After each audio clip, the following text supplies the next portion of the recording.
அடர்ந்த காட்டின் மத்தியில் இயற்கையின் அழகை மிதித்தபடி வலிமையான புலி மெதுவாக நடந்து கொண்டு வந்தது.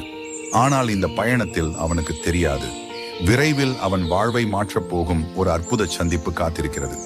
மரங்களின் நடுவே ஒரு புலி தனது வேட்டையில் திடீரென கூர்மையான முள் அதன் காலில் குத்தியது.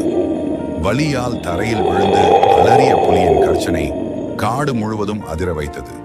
அச்சத்தில் ஓடிவிட்டன மற்ற விலங்குகள். ஆனால் அந்த அச்சத்துக்கு இடமளிக்காமல் ஒரு சிறிய குருவி மட்டும் புலியின் அருகில் வந்து நின்றது. அது கருணையுடன் சொன்னது, பயப்படாதே, உன் வலி எனக்கு தெரிகிறது, நான் உனக்கு உதவுகிறேன். அது தனது சிறகுகளால் பறந்து சென்று அருகில் இருந்த கருஞ்சீரகம் மூலிகைகளை தேடி வந்தது. புலியின் காயத்தில் அவற்றை வைத்தது. புலியின் வலி குறையத் தொடங்கியது. சில நாட்களில் அது முற்றிலும் குணமடைந்தது. புலிக்குருவியிடம் நன்றி சொன்னது, சிறிய உடலில் பெரிய கருணை என்பதை நீ எனக்கு கற்றுக் கொடுத்தாய். நான் என் வலிமையால் வாழவில்லை, உன் கருணையால் இன்று வாழ்கிறேன். அதை கேட்ட குருவி மெதுவாக புன்னகைத்தது. கூறியது, உண்மையான வலிமை காயப்படுத்துவதில் இல்லை, காப்பாற்றுவதில்தான். நீ வலிமையால் காட்டுக்கு அரசன், ஆனால் கருணையால் உலகம் முழுவதும் அரசனாக முடியும் என்றும் கூறியது.